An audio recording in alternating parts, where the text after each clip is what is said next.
ரஞ்சித் அவர்களிடம் மூன்றாவது முறை அப்படிங்கிறதுலயே முரண்படுறாங்களே காங்கிரஸ். இப்ப சிதம்பரம் அவர்கள் சொல்லும்போது ஜவஹர்லால் நேருவோட ஒப்பிட்டு மூன்றாவது முறை அப்படின்னு மோடி அவர்கள் சொல்லிக்கிறாரு. ஆனா நேரு பெற்றது 361, 374, 364. ஆனா மோடி பெற்றது 282, 303, 240. இதை நாங்க ஏத்துக்கவே மாட்டோம், இந்த மாதிரி வார்த்தைகளை ஒப்பிட்டு சொல்றதே ஏத்துக்க மாட்டோம் அப்படிங்கிறாரு.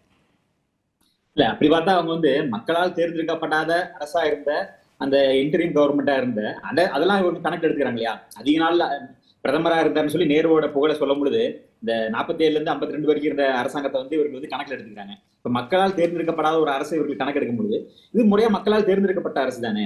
இன்னொன்னு அன்றைய காலகட்ட சூழல் வேற, இன்றைய இருக்கக்கூடிய சூழல் வேற. இன்னைக்கு எத்தனையோ கட்சிகள் எவ்வளவோ சூழல்கள் வந்துருச்சு. அதை தாண்டியும் 10 ஆண்டுகள் கடந்தும் இவ்வளவு பொய் பிரச்சாரங்கள் இதெல்லாமும் கடந்து இன்னைக்கு ஒரு மிகப்பெரிய ஒரு பெரும்பான்மையை பெற்றிருக்காரு அப்படிங்கிறத பார்க்கணும். காங்கிரஸால இவ்வளவு அதிருப்தி அலைகளை உருவாக்கியுமே கூட 10 ஆண்டுகால ஆட்சியை கடந்துமே கூட 100 தொட முடியல அப்படிங்கறத யதார்த்தமான உண்மை.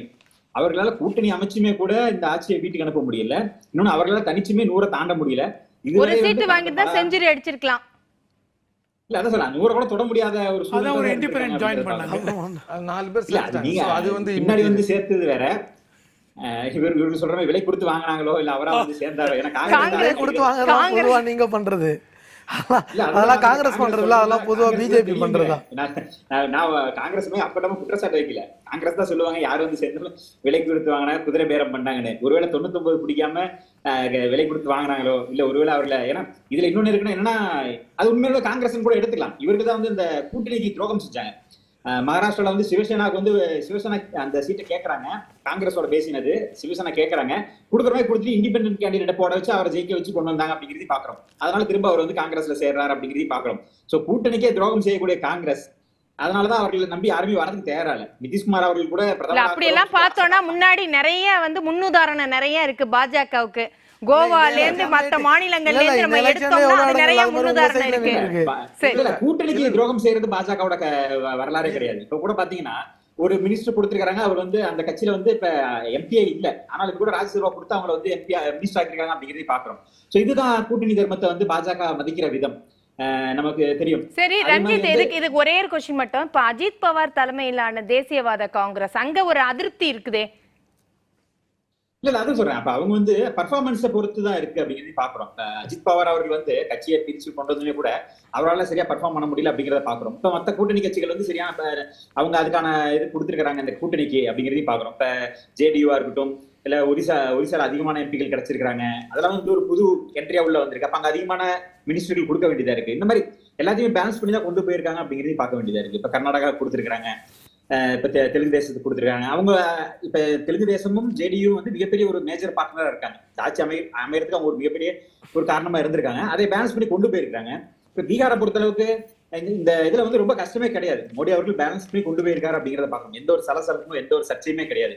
நிறைய வியூகங்கள் ஹோம் மினிஸ்டர் கொடுக்க வேண்டாம்னு சொல்றாங்க அப்படின்னு சொல்லி ஒரு பிரச்சனைகள் வந்தது. ஆனா இப்ப சந்திரபாபு நாயுடு சொல்லியிருக்கிறாரு, அவர் ஜெயிலுக்கு போன நேரத்துல அமித்ஷா அவர்கள் மிகப்பெரிய உதவி செஞ்சார் அப்படிங்கிற சொல்லியிருக்காரு. அந்த நன்றிக்காகவே நாங்க கடைசி வரைக்கும் கூட இருப்போம் அப்படிங்கிறதையும் சொல்லியிருக்காரு. சோ இந்த மாதிரி பல்வேறு விஷயங்கள் நம்ம பாக்குறோம். இப்ப பீகார்ல ஆட்சி இப்ப காப்பாற்றி வச்சிருக்கிறது பிஜேபி தான். பலமுறை நிதிஷ்குமார் அவர்களுக்கு ஆட்சி அமைக்கிறதுக்கு ஆதரவு கொடுத்தது பாஜக. அவர்களோட அதிகமான ஓட்டு வங்கி வச்சிருந்தும் சீட்டு வச்சிருந்துமே கூட பீகார்ல நிதிஷ்குமார் அவர்களை முதலமைச்சராக்கி அழகு பார்த்திருக்குது பாஜக. அப்படிங்கிறப்ப அந்த நன்றியா அவர் திருப்பி கொடுக்க வேண்டிய ஒரு கட்டாயம் இருக்கு. ஏன்னா திருப்பி அவர் இந்த பல்டி அரசியலை விட்டு இனியாவது 5 வருடம் இருப்பாரு அப்படின்னு எதிர்பார்த்து நம்பிக்கையில ஆமா சொல்ல முடியாது. என்ன வேணா நடக்கலாம். 2 வருஷத்துல மீண்டும் அவர் மாறலாம்.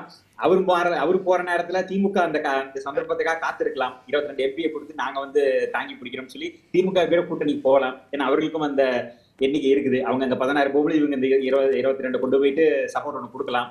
சோ இந்த மாதிரி திமுக அந்த சந்தர்ப்பத்துக்காக தான் காத்துக்கிட்டு இருக்காங்க. அப்படி நீங்க சொல்ல முடியுமா? பொதுவா பேசிட்டு போயிட முடியுமா? இப்ப வாழ்த்து தெரிவிக்கும் போதே எல்லாத்துக்கும் இக்கு வச்சுதான் அவங்க வாழ்த்து தெரிவிக்கிறார் ஸ்டாலின் அவர்கள். எப்படி ஆட்சி இருக்கணும் அப்படிங்கிறதுக்கு சிறுபான்மையினரை மதிக்கணும், ஜனநாயகத்தை மதிக்கணும், அடுத்து கூட்டணி கட்சிகளை நீங்க மதிக்கணும், மாநில உரிமைகளுக்கு மதிப்பளிக்கணும் அப்படின்னு எல்லாத்துக்கும் ஒரு செக் வச்சுதான் வாழ்த்து தெரிவிக்கிறாரு. அதனால அது எதிர்காலத்துல எப்படி சூழ்நிலை அப்படிங்கறத பார்ப்போம். இப்ப இருக்கிற வரைக்கும் சொல்லுங்க, ஒரே நிமிஷம் ரஞ்சித் சொல்லுங்க, ரொம்ப நேரமா இப்ப பீகாரை பத்தி பேசினாரு. பாஜக மட்டும் அவருக்கு அந்த நிதிஷ்குமாருக்கு முதலமைச்சர் பதவி கொடுக்கல. 2 வாட்டி ஆர்ஜேடியும் அவங்களோட சீட்டு ஜாஸ்தி இருந்த போதும் லல்லு தான் நிதிஷ்குமார் தான் முதலமைச்சர் ஆக்கினாங்க. சோ பாஜக மட்டும் பண்ணிச்சுன்றது தவறான கருத்து. அது குறியீடு அது வந்து நீங்க பாத்தீங்கன்னா 2 சைட்லயும் 2 டைம்லயும் ஆர்ஜேடி நிறைய எம்பிஸ் எம்எல்ஏஸ் இருந்த போதும் நிதிஷ்குமார் தான் வந்தார். அதே மாதிரி இப்போ வந்த போதும் அவர் திருப்பி பெல்ட் அடிச்ச போதும் இவங்க நிறைய எம்எல்ஏஸ் வச்சிருந்த போதும் அவருக்கு தான் கொடுத்தாங்க. அதனால இவங்க மட்டும் பண்ணல, எல்லாரும். நிதிஷ் அங்க வந்து ஒரு என்ன சொல்றது, ஒரு தவிர்க்க முடியாத ஒரு முதலமைச்சர் ஆயிட்டாரு. அதான் நிதர்சனமான உண்மை. இல்ல இவ்வளவு பல்டி அரசியலுக்கு பின்பும் அவர் எம்பிக்களை அங்க வந்து தக்க வச்சிருக்கிறாருல்ல. இருக்கு அதனால தவிர்க்க முடியாத ஒரு சக்தி நம்புறாங்க, தவிர்க்க முடியாத சக்தி ஆயிட்டாரு அவர் பீகார்ல. அதான் வேற ஒண்ணு. பேசலாம் ரஞ்சித், பேசலாம். அதுதான் இப்ப நம்ம சொன்ன மாதிரி இதுல பெரிய கஷ்டமே இருந்தமே நமக்கு தெரியல. ஏன்னா அதிகமான அமைச்சர்கள் பழைய அமைச்சர்களே மீண்டும் அதே துறைகளை தொடர்றாங்க அப்படிங்கிறத பார்க்கணும். முக்கியமான கேபினெட்ல முக்கியமான போர்ட்போலியோஸ் நம்ம பார்த்தோம், ஃபினான்ஸ், டிஃபென்ஸ், ஹோம் அஃபேர்ஸ் இதெல்லாமே வந்து அவர்களுக்கே கொடுத்தாலும் அதையும் தாண்டியுமே பல துறைகளை வந்து பழைய மூத்த அமைச்சர்களுக்கே கொடுத்துருக்காங்க அப்படிங்கிறத பாக்குறோம். ஸோ அதனால பெருவாரியா கிட்டத்தட்ட 71 வந்து 61 வந்து பாஜக தான் வச்சிருக்காங்க, 10 வந்து பிரிச்சு கொடுத்துருக்காங்க. அதையுமே ரொம்ப பெரிய பவர்ஃபுல் போர்ட்போலியோஸ்லாம் கூட்டணிக்கு கொடுக்கல. ஏன்னா இப்ப பார்த்தோம்னா ஒருவேளை தெலுங்கு தேசமும் ஜேடியும் வந்து மிகப்பெரிய பார்கெனிங் பண்ணிருக்கலாம். ஒரு முக்கியமான போர்ட்போலியோஸ்ல அந்த 4 முக்கியமான 4 இதுல வந்து அவர்களுக்கு ஆளுகளுக்கு ஒன்னொன்னாவது வாங்கியிருக்கலாம். ஆனா எந்த ஒரு சலசலப்புமே இல்லாம அந்த இதை அவர்களே பார்க்கட்டும் அப்படிங்கிற அளவுக்கு இருக்குன்னா, அப்ப அந்த அளவுக்கு வந்து இவர்களோட நிர்வாக திறமை இருக்கு அப்படிங்கிறது, ஆளுமை இருக்கு. மோடி அமித்ஷாவோட ஆளுமை வந்து அதுல வெளிப்பட்டு இருக்கு. எந்த ஒரு சலசலப்பும் எந்த ஒரு சர்ச்சையுமே இல்லாம. ஏன்னா ரொம்ப நேரோ மார்ஜின் தான். இந்த இந்தி கூட்டணி கூட மிகப்பெரிய அளவுக்கு நெருங்கி வந்துட்டாங்க. இப்ப இவர்கள் எல்லாம் வந்து கன்வின்ஸ் பண்ணியிருந்தா, ஏன்னா நிதிஷ்குமார் அவர்களோ இல்ல இவர்கள் தெலுங்கு தேசத்தையே கூட இவர்கள் கன்வின்ஸ் பண்ணி கொண்டு வந்திருக்கலாம். சந்திரபாபு நாயுடு அவர்கள் போக மாட்டாருனாலும் கூட நிதிஷ்குமார் அவர்கள் கூட இவர்களால கன்வின்ஸ் பண்ண முடியல அப்படிங்கிறது தான் யதார்த்தமான உண்மையா இருக்கு.